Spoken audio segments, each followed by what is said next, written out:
schedule. That's really good.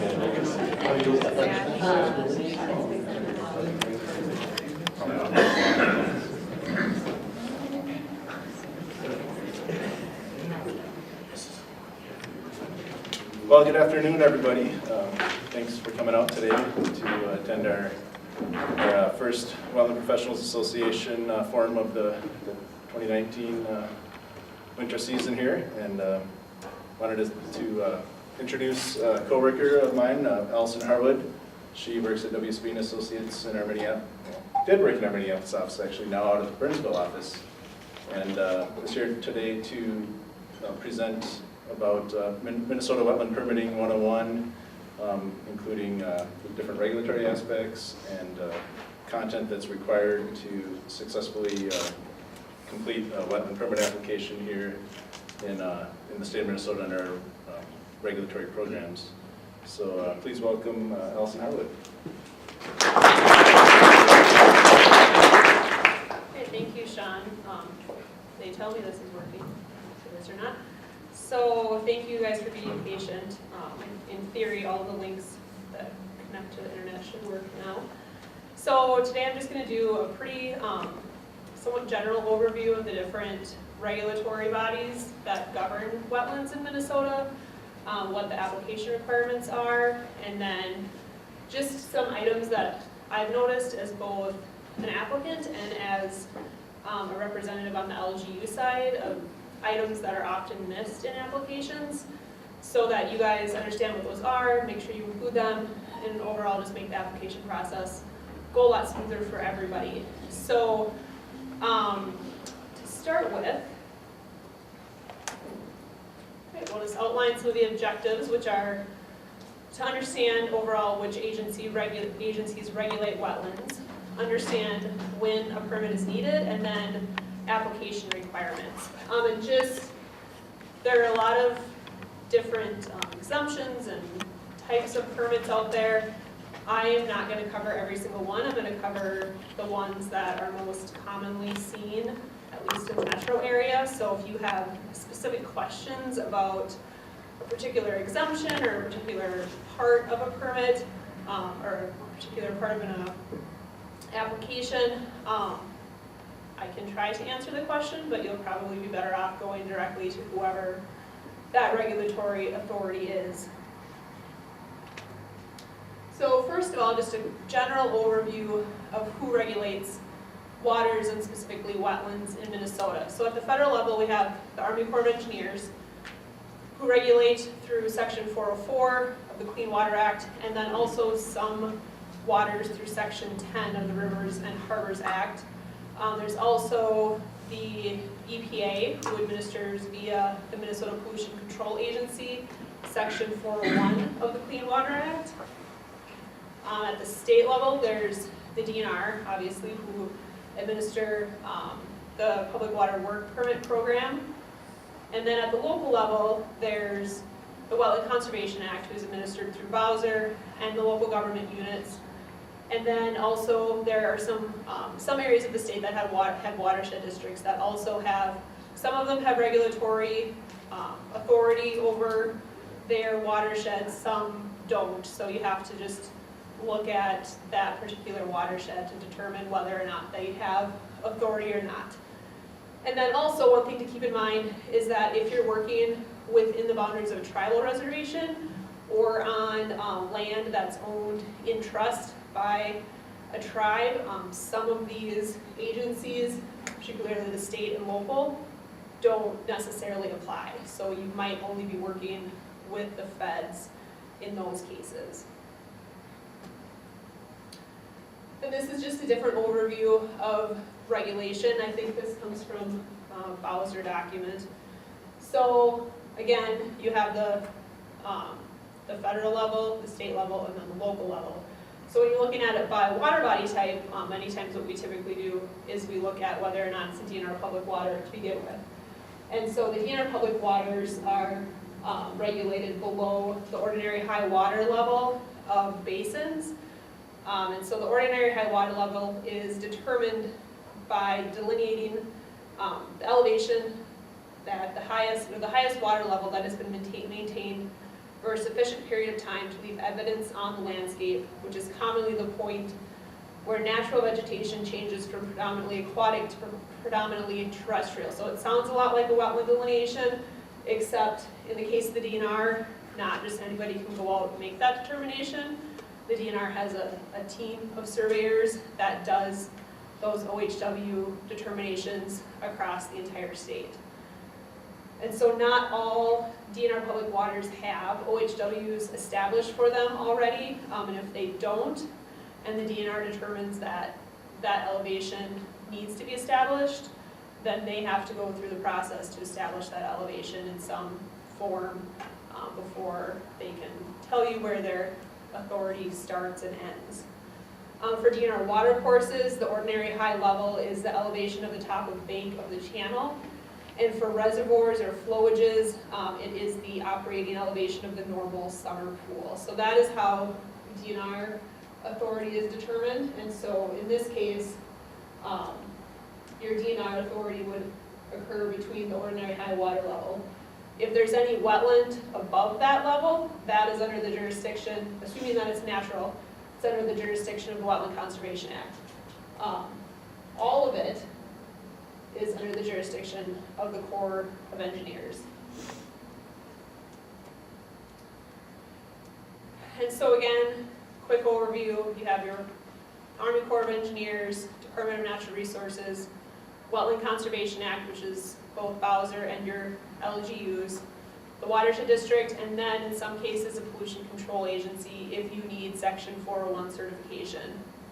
And then there's other, which can be cities or counties, MnDOT, lake associations, other conservation districts, just other more local entities that might have some jurisdiction over whatever body of water that you're looking at. And so now I'm going to go over each of the regulatory entities briefly, talk about types of permits that they have within their program, and then I'll move on to submittal requirements. So the first one is the Army Corps of Engineers, who regulate the filling, dredging, or draining of waters of the U.S. And so generally in here I would talk about how jurisdiction is generally determined and that it's what connects to water of the U.S.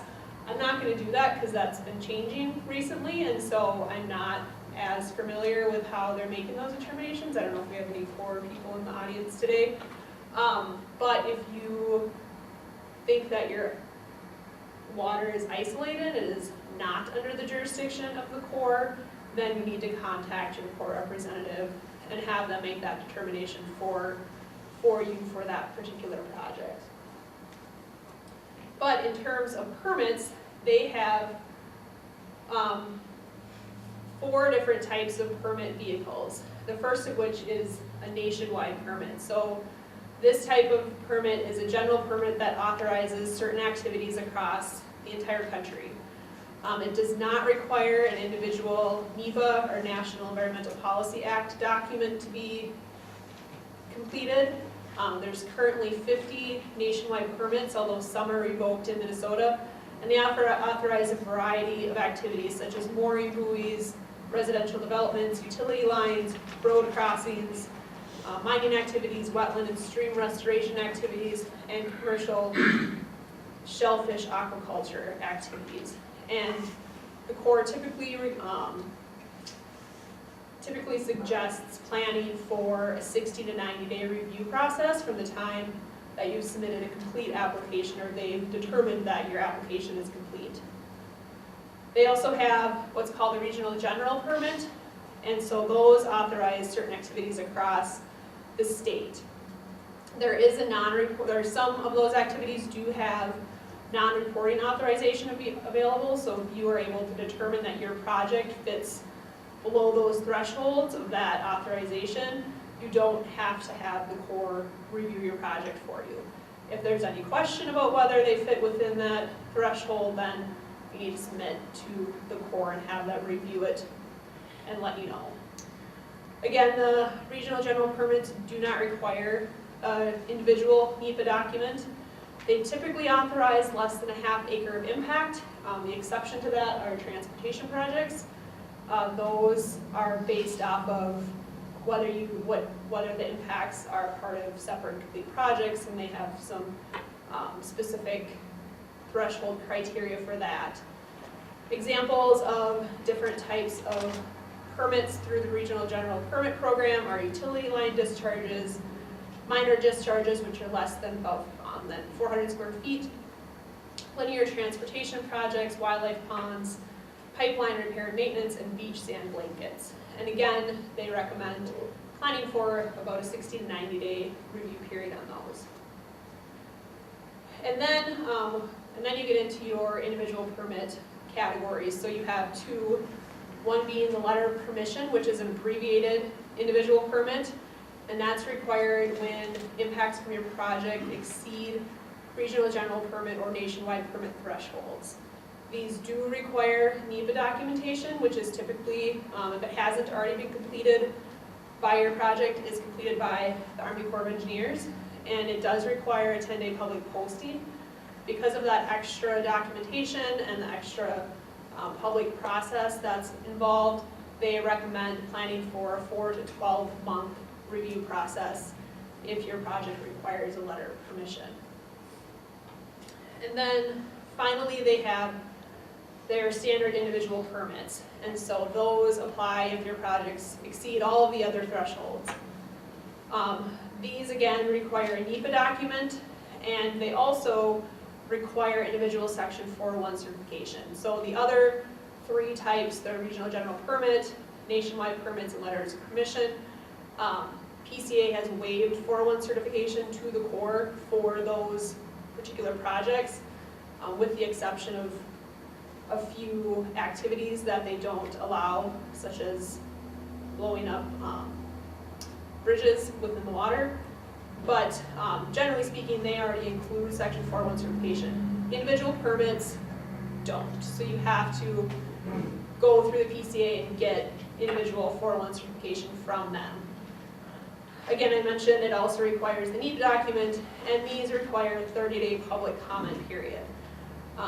You also have to evaluate off-site alternatives. So combination of 401 certification, which I think PCA said they try to get those done within 120 days, but that's still a pretty lengthy period of time.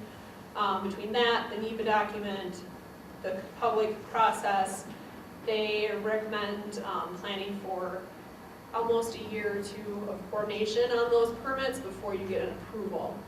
And so because of that, they recommend pre-application planning a year in advance. So if you can plan ahead of when you actually apply, you can hopefully shorten that process to more the 9-month range versus the 26-month range.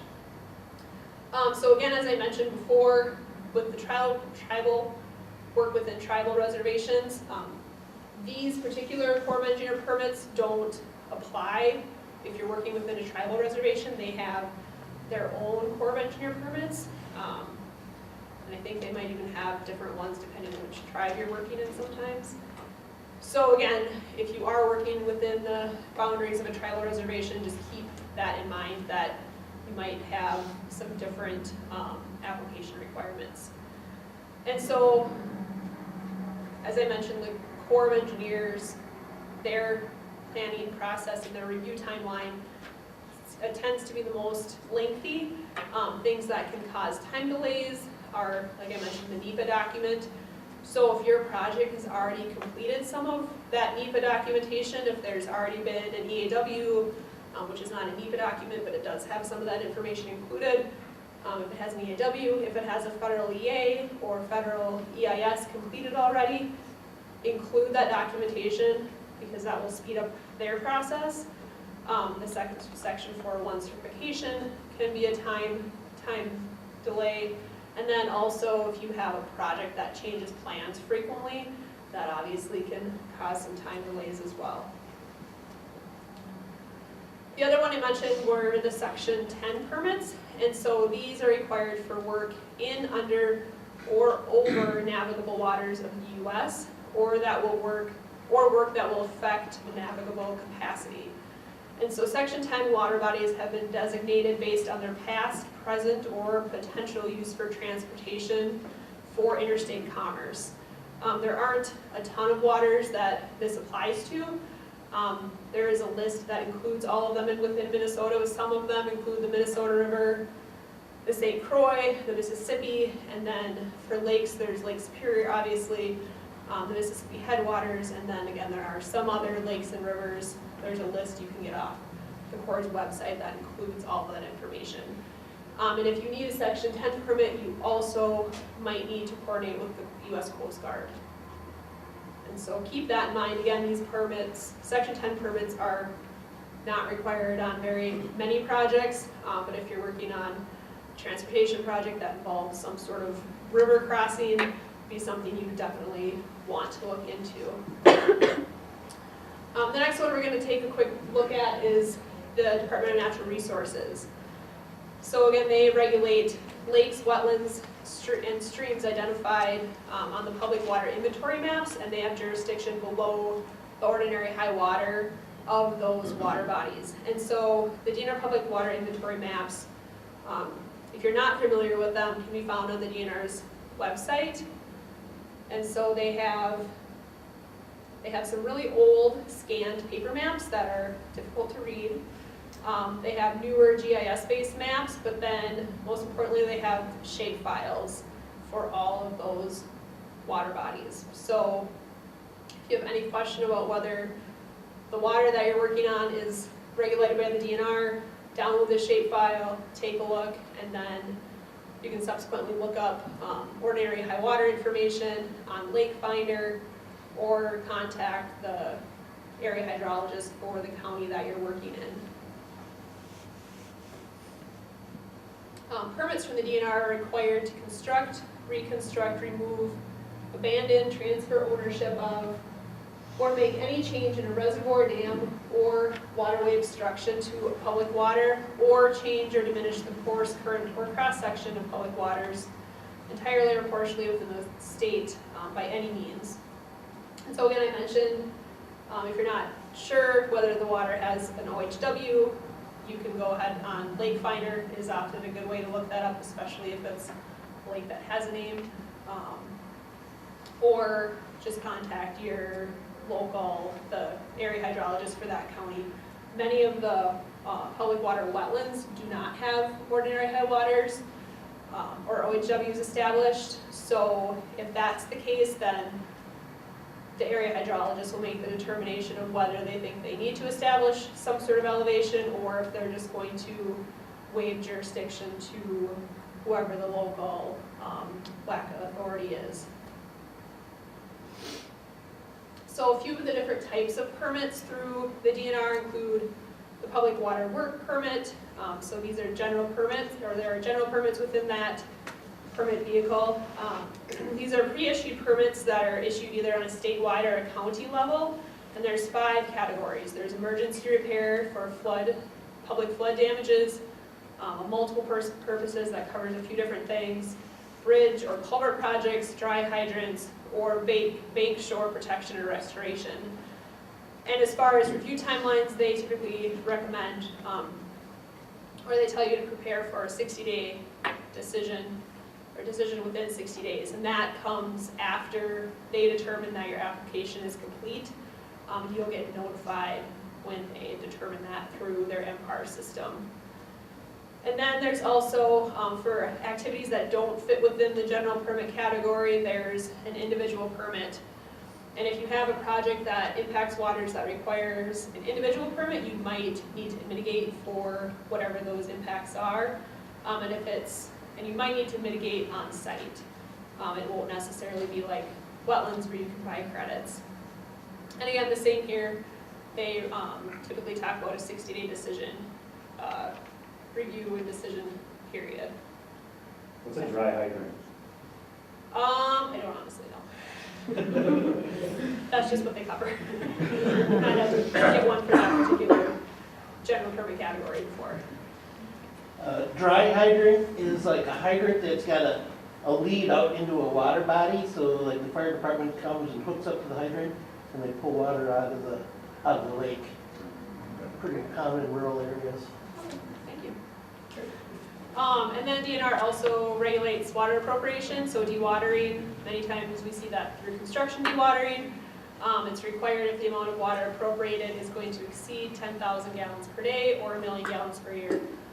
And if you need to get a DNR water appropriation permit, that amount of water that's been appropriated needs to be documented and then reported to the DNR, I believe on an annual basis. And then they also, DNR, Department of Natural Resources, Lands and Minerals Division regulates utility crossings. So those are required whenever a utility is proposed over or under a DNR public water or a DNR owned land. So wildlife areas that are owned by the DNR, if you have a utility crossing those, for some reason, you would need to get a utility crossing license. And again, that's through the Lands and Minerals Division, whereas the public water work permits are through their water resources. And then the Wetland Conservation Act. So most of you are probably familiar with this, became effective in January 1992. Goal is no net loss of wetlands, regulates the draining, filling, and some excavation within wetlands, does not regulate incidental wetlands, meaning wetlands that were created not for the purpose of actually creating wetland.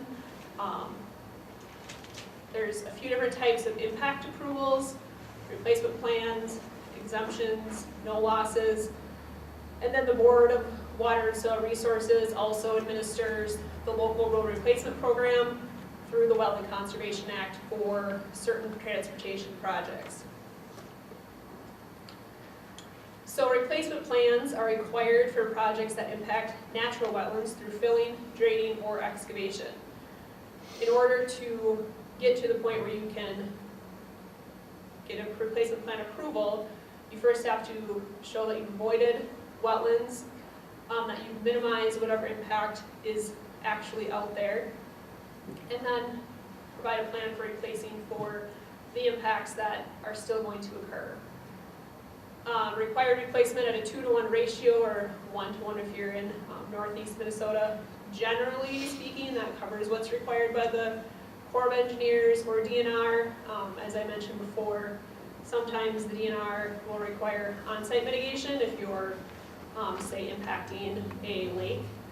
They might require you to mitigate for that lake impact within that same lake basin, or the Corps of Engineers might require additional mitigation for certain types of wetlands, or if you're not able to replace for your wetland in one of their main service areas, they might require some higher replacement ratio. The replacement plans require a minimum 15-day comment period. Generally speaking, it's around a 30-day comment period, and then 60-day decision timeline. And again, that's from the time that your application is complete with the LGU, not from when you submit it. And then there's the exemptions and the no losses.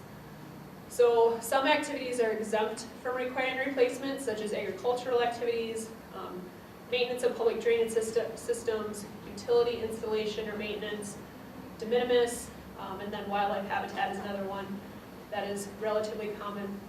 And I'll go over some of the more specific submittal requirements for these a little bit later. And then no loss is for work that will not result in the permanent loss of or impact to wetlands. So either it doesn't impact a wetland because there's not a natural wetland there, so it's maybe an incidental wetland, or it's excavation of simply debris or sediment within that wetland. It could be seasonal or temporary water level management, it could be maintenance of utilities, or temporary impacts that are going to be restored after construction. And then finally, the Bowser Road Replacement Program, again, is a program that's administered through Bowser, and it is for local, so city, county, township road improvement projects. It applies to currently serviceable roads only, and they will replace only for impacts resulting from upgrades that are needed to meet current state or federal safety or design standards. Some trail improvements that are associated with road projects, and then also stormwater BMPs that are associated with the required improvements are also generally covered under Bowser's program. And again, I'll go over some of those submittal requirements in a little bit. So submittal needs. So first I'm going to go over the Corps of Engineers and WACA just because it's the joint application. So it'll be a little out of order from the presentation. Then I'll go on to DNR and then touch briefly just on some of watershed districts, some of their different requirements, and then a few other things to keep in mind when you're submitting. So I'm pretty much just going to start going through the application itself. This first page is applicant information. Generally speaking, it's pretty self-explanatory. You fill out applicant information, site information. For applicant information, one thing that's important to note is that if you're working on a project where either land is being acquired for like a housing development, or maybe you're working on a road project and they're going to be constructing a stormwater pond and they need to buy right-of-way from somebody, that landowner might not be the same person as your applicant. So you may need to get signatures from both the landowner and the applicant, or at least provide some sort of documentation that that landowner has given permission for that project to occur on their land. So the LGUs can't, decision on some property that they didn't have permission to be on isn't going to be valid. So make sure that you keep that in mind when you're filling out landowner contact information. And then the other thing I wanted to point out specifically on this first page is a little piece that I see often not filled out. I think it's because there's not a little gray box there, but it's this right here. And it talks about if there's any documentation prior to this particular submittal, so wetland boundary decision, some prior jurisdictional determination, if there's anything else that's been already approved for this project and you have an application number for it, include it there, because that changes a lot, especially if you have 3 or 4 years between when the application or the property was delineated and when a project actually occurs. So that's not going to help the LGU or the Corps or the watershed district figure out what delineation applies to that replacement plan. So if you have either an application number or a Corps of Engineers project number, or any other just prior information about what was happening on this property prior to this replacement plan, include it right there. And even though there's not a gray box, you can still type there. At least in the Word document you can. So that's just one thing that I know my staff knows that I usually point that out to them. So that's one thing that I would recommend from at least an LGU standpoint, is making sure that you have that information there, because it makes our jobs a lot easier. One quick question. Yeah. If you were to get a signed letter from a landowner saying that he authorizes this project to occur on his property, and then you just, had the applicant name, and then you said see attached letter, do you think that would suffice, as far as, identifying the applicants, then the applicant can respond back, when there's regulatory issues? Does that seem to be something that occurs a fair amount? Sure, so you're saying that if your landowner and your applicant are not the same person, the landowner has provided some sort of signed document that says this land is going to be under the control of the applicant at some point. Sure. I believe that would work. I don't know, maybe there's another LGU. I think that generally works. It needs to be some sort of signed documentation that, either an easement or a purchase agreement. That might, what you're describing would probably work too. I would guess if they're at that point, there would probably be a purchase agreement nearing completion that you could also reference. So, but yeah, just something that shows that there's authority to work on that property. That's one thing I noticed with the Corps, you send something to them and they send you an acknowledgement letter, and they just move ahead with what you sent. Right. And then sometimes on the WACA side, Yep. Things can get followed up, Right. if you don't have the signature of the old landowner. Yep. To make that simpler in some cases probably would be beneficial. Yeah, I mean, yes, you're right, the Corps doesn't necessarily make that check. It probably would be a good checkbox to have, but I think, just generally speaking, if you know that your applicant and your landowner are not the same person, including that documentation of some sort. So the next part in this replacement plan is the impact summary. So within the impact summary, they provide this table, and then that's kind of it within the application itself. But generally speaking, you want to make sure you're including impacts to all aquatic resources, so that's not just wetlands, that's tributaries, that's lakes, that's wet ditches, stormwater ponds.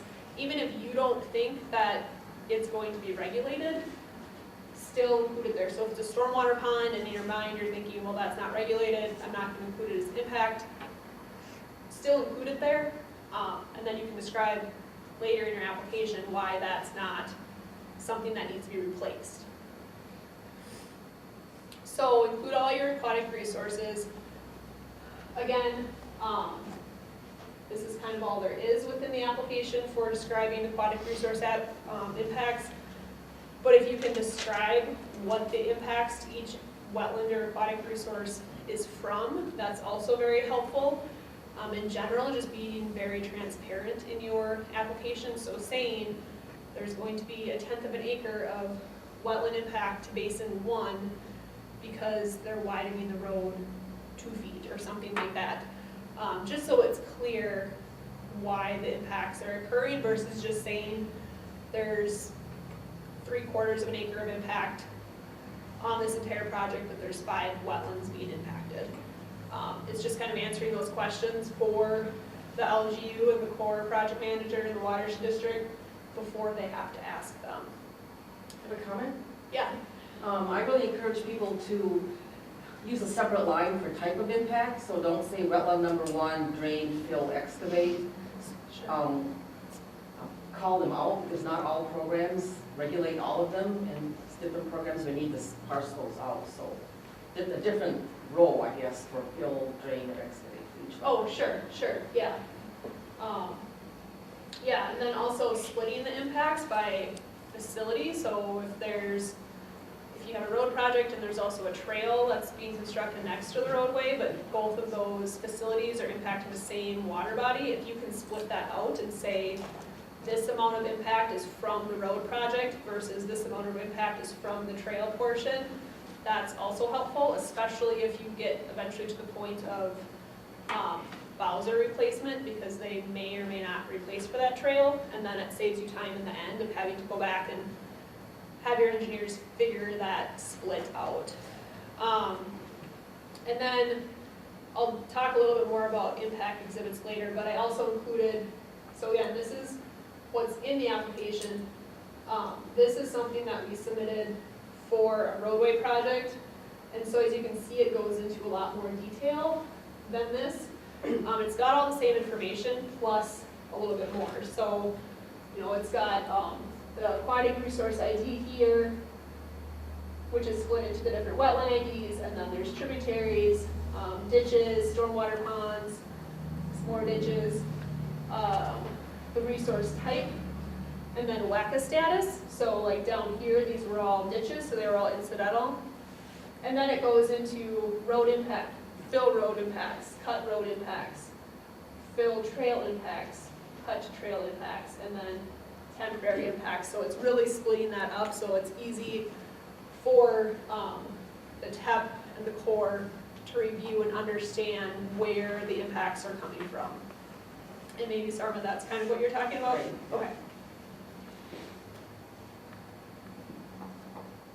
And then getting into the purpose and need portion of the application. So, purpose, need, and requirements. So this is really where you get to tell the story of why that project is important and why it needs to happen. So documenting what the purpose of the project is and being somewhat detailed in that purpose. So not just saying the purpose is to build a housing development, but talking about, the purpose is to build a housing development that satisfies, the needs for this X number of houses in this city, or something like that. And then documenting what the actual needs or problems are for that particular project or for that area. So if it's a road project, transportation project, you might be documenting if there's safety problems or capacity problems, or and that's both either current or future. Or if it's a trail project, documenting, if there's a gap in the system, why is it important that this gap is filled? Or if it's a housing development, why do they need the houses? What's the sort of housing shortage? Is it a comprehensive plan? There needs to be X number of houses, something like that. So just documenting what the problems are, and then why they exist, and then also the requirements of the project itself. So what the particular standards or design standards are that the road needs to meet or the trail needs to meet, or if it's a housing development, does it have to have a certain housing density for it to meet the requirements of that city? Documenting that type of information. And then the sequencing portion. So this is your avoidance, minimization, and then replacement portion. Make sure that you're very thorough in this section. So for avoidance, you can use the no build, which is you just don't do the project.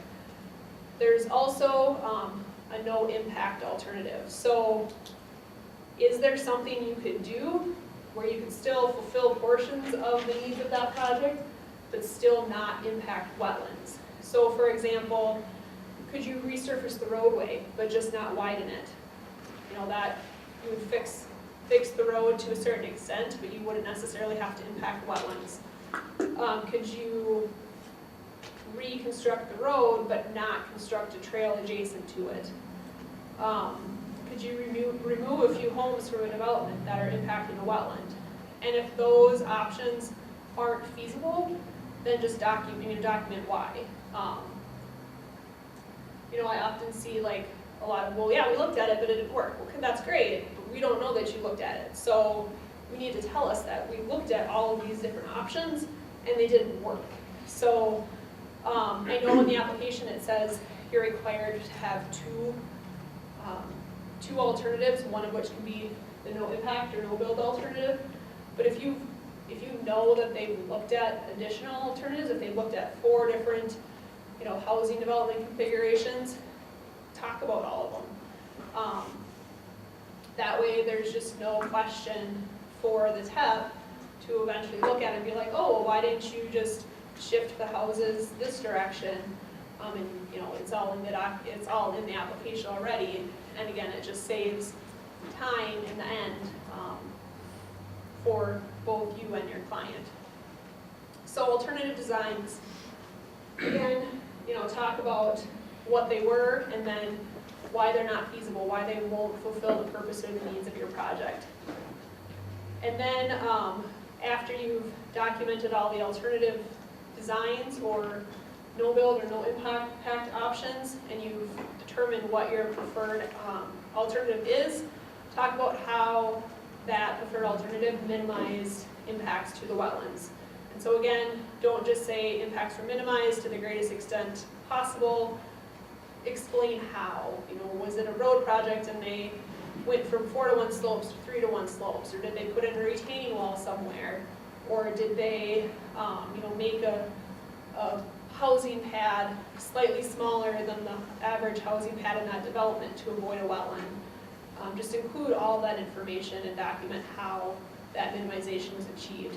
And then if you can also document how much was achieved, that's also great too. I know that's sometimes a little hard to do because they may have done the minimizations really early in the process, but if you are able to document how much, that's also good information to have.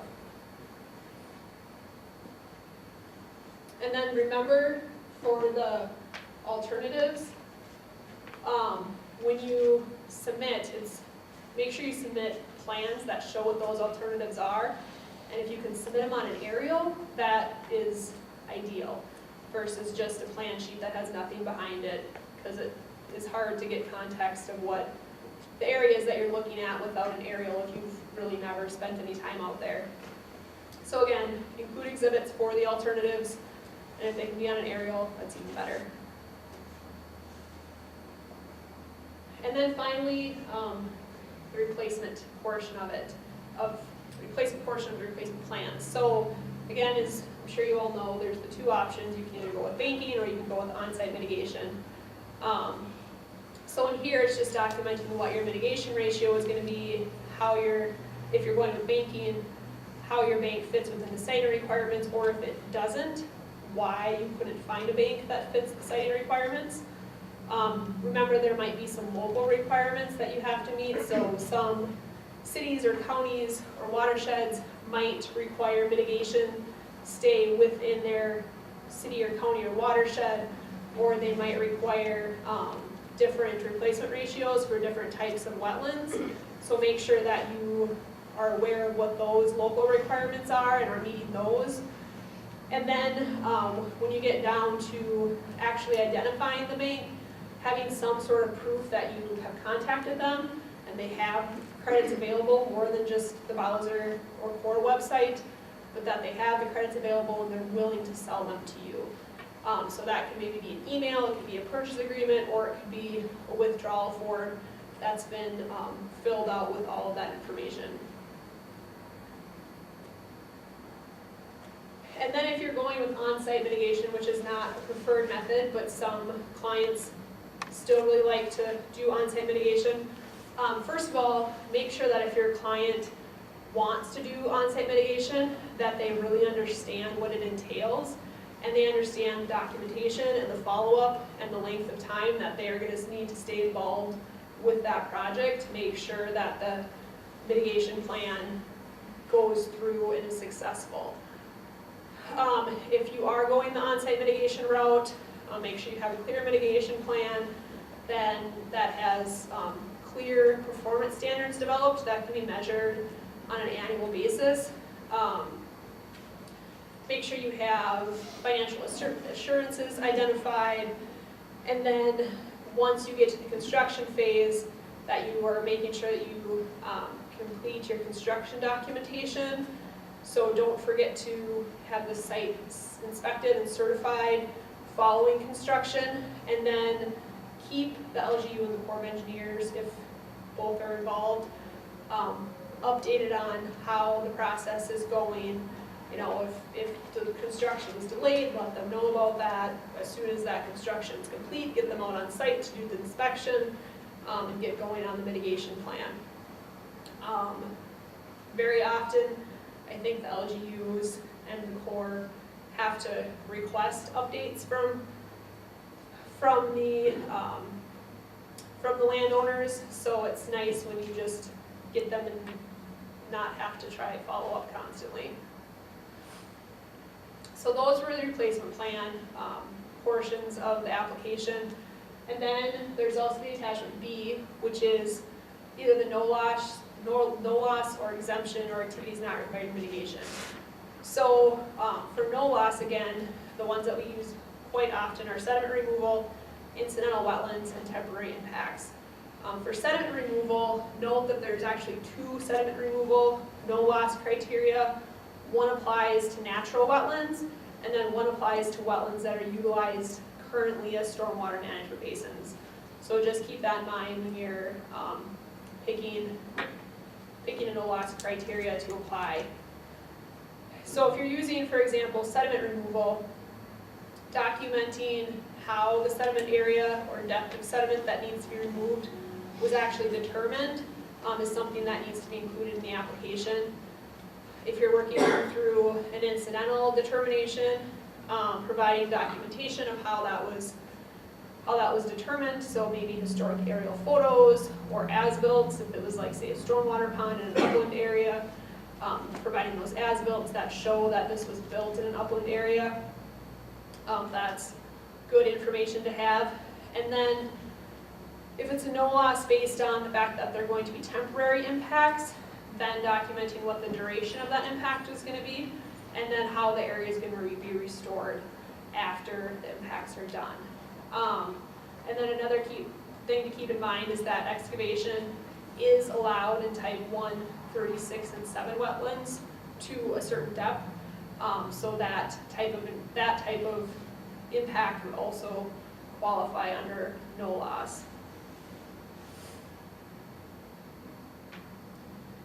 And then the exemptions. So whereas under no loss, you could say have sediment removal and temporary impacts under the same application. For exemptions, you can't combine exemptions. So you can't combine, say, a de minimis exemption and a utility exemption under the same project. You still have to show that you've avoided and minimized. So oftentimes I see applications come in where they say what exemption they're going to be applying for and why it applies, but they don't talk about how they avoided and minimized having to do the impact at all.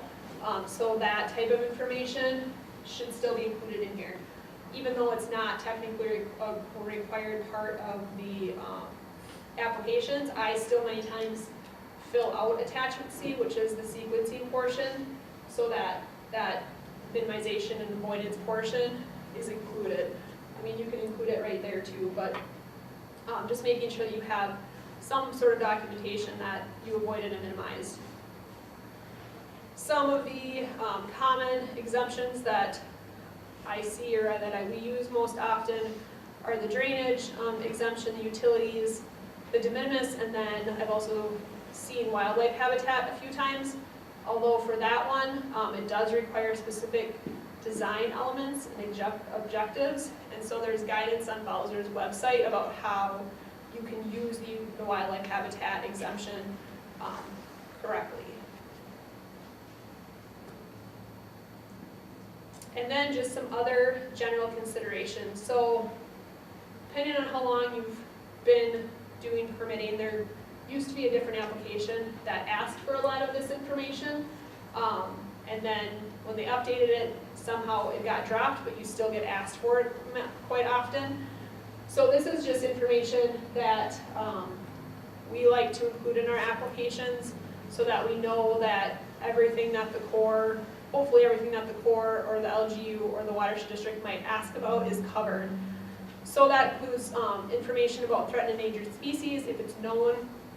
If there's going to be tree removal in the project, talk about the type of trees that are going to be removed, the area of trees, and then when the removal is going to occur. And so that has to do with the northern long-eared bat. Cultural resources, if they're known, if you know that there's cultural resources on the project, or if you know that there aren't, documenting that one way or the other. Talking about erosion control as part of the project, and then also outlining the project schedule, what type of funding the project is being constructed with, and then if there's any other permits that need to be applied for or obtained for the project, to outline that as well. Couple of other items. So this is just maybe more of a pet peeve of mine, but the first 2 pages of the application are instructions. Go ahead and delete them from the application. Or if you don't use the attachment, if you don't use one of the attachments, if you don't use the Bowser Roadmake attachment, just delete it. I mean, just save everyone some server space and pages, and delete the pages that you don't need. Also, make sure that you're submitting to both the LGU and the Corps of Engineers. even though this is a joint application, and the LGU might notice the Corps of Engineers on their notice of application, now with the way that the Corps of Engineers assigns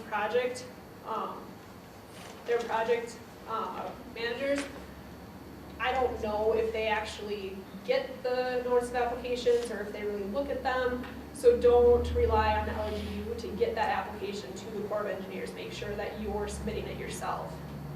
And plus that just saves time, because if another consultant is submitting as an LGU or sending out a notice of application as an LGU and it goes to the Corps then sometimes thinks that LGU is the applicant and then is sending them all these requests, and it just is kind of a mess and wastes a lot of everybody's time. So just, that's one other thing to keep in mind. And then, as I mentioned before, when I was talking about the federal process, or the federal permits, if there's been some sort of environmental document completed, so an EA, an EAW, an EIS, submit that application or that document or a link to it to whoever the regulatory contacts are, so that they have easy access, because sometimes there's a lot of really good information in those documents that isn't necessarily going to be in here, or at least you don't have to repeat everything. You can refer them to another document. And so then I also did include on here a couple of links to Bowser's website. So this is just their general website, and there's a wetlands tab at the top where you can look at the Wetland Conservation Act forms and guidance. And so in here you can find the joint application and then a whole bunch of other good information and templates for different forms and how to apply no losses and exemptions and things like that. So that's a good reference page if you have questions about applications, or if you are applying an exemption or a de minimis criteria correctly before you submit it. And then I also included the Corps of Engineers link, and so this is a link to their permitting process, and so it's got information about all of the different permits in Minnesota. There's some for Wisconsin, some tribal, the nationwide permits, and then the regional general permits. Yeah, Alison, unfortunately, I don't think the links showed up on the screen. Oh, they didn't? As you were describing, but. Oh.